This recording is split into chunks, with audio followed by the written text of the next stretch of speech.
రంగారెడ్డి జిల్లాలోనూ కాంగ్రెస్ పార్టీ అత్యధిక మున్సిపాలిటీలను కైవసం చేసుకుంది. అమన్గల్ మున్సిపాలిటీలో ఉన్న 15 వార్డుల్లో కాంగ్రెస్ ఒక స్థానం కైవసం చేసుకోగా బీఆర్ఎస్ 8 చోట్ల, బీజేపీ 6 స్థానాల్లో విజయం సాధించింది.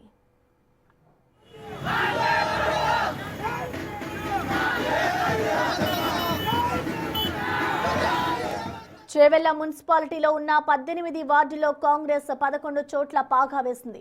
బీఆర్ఎస్ 4, బీజేపీ 3 స్థానాల్లో విజయం సాధించింది. ఇబ్రహీంపట్నంలోని 24 వార్డుల్లో కాంగ్రెస్ 8 చోట్ల, బీఆర్ఎస్ 13 వార్డుల్లో గెలుపొందాయి. ఇటు బీజేపీ 2, ఇతరులు 1 చోట విజయం సాధించారు.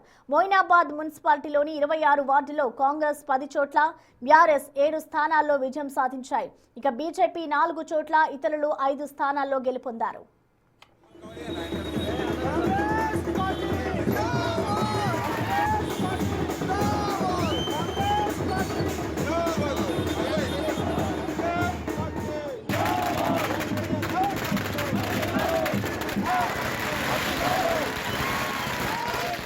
షాద్నగర్ మున్సిపాలిటీని కాంగ్రెస్ కైవసం చేసుకుంది. మొత్తం 28 వార్డుల్లో 15 చోట్ల కాంగ్రెస్, 11 స్థానాల్లో బీఆర్ఎస్, బీజేపీ, ఇతరులు తలో చోట గెలుపొందారు.